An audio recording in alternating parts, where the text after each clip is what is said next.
नमस्कार। मिथिला के गीत संगीत चैनल पर अहाँ सबके स्वागत अछि।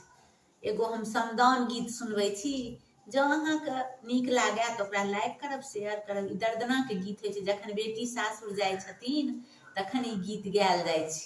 तहिना हेमंत ऋषिके बेटी छलखिन गौरी, ओ सासुर जाइ छथिन। से गीत हम अहाँ सबके सुनबै छी, सुनियौ कनी। जँ नीक लागय तऽ ओकरा लाइक करब, शेयर करब, सब्सक्राइब करब।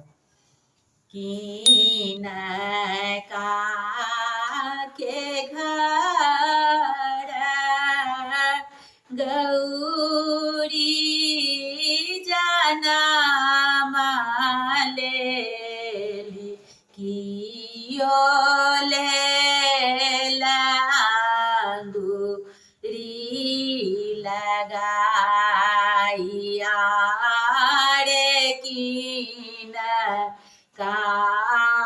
के घर गौरी दाय जनम लेल, गौरी दाय जनम लेल, कियो लेला अंगूरी लगाइया रे राजा हेमंत घर गौरी के जनम भेल, गौरी के जनम भेल।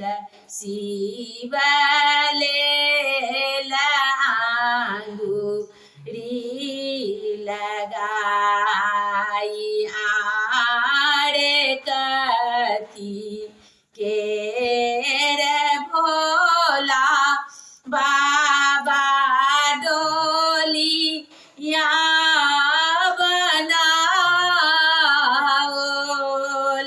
डोलिया बनाओल,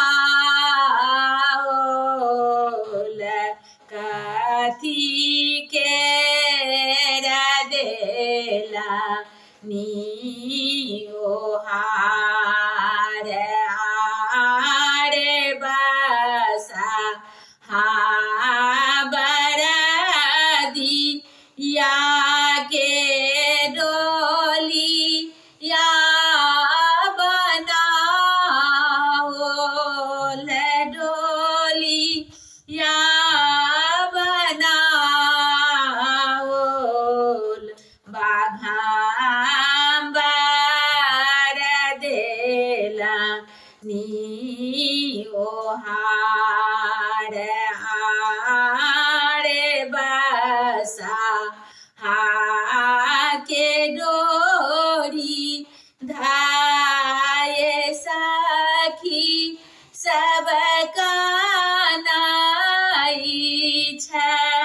अथी सखी सब कानाई छथि।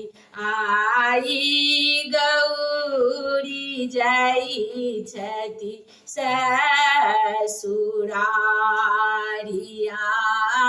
रे, एक कोस गेली गौरी, दोसर कोस गेली, दोसर कोस गेली, तेसर कोस फाटल कुहेस आरे घूरी जाइयो सखी सब घूरी घर जाइयो, घूरी घर जाइयो।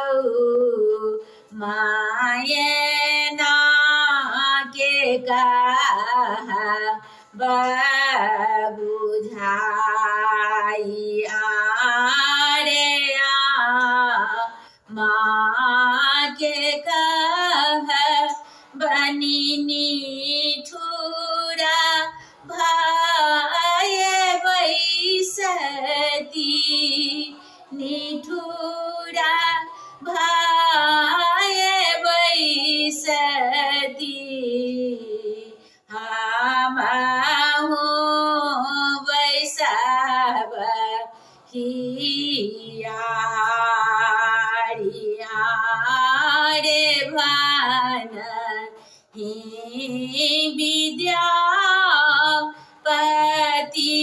सुनु हे सखी सब सुनु हे मनायन सब बेटी जाइ छथि ससुरारिया रे कीन काके गढ़े में गौरी जनम लेल कियो लेल अंगूरी लगाय। हर हर महादेव।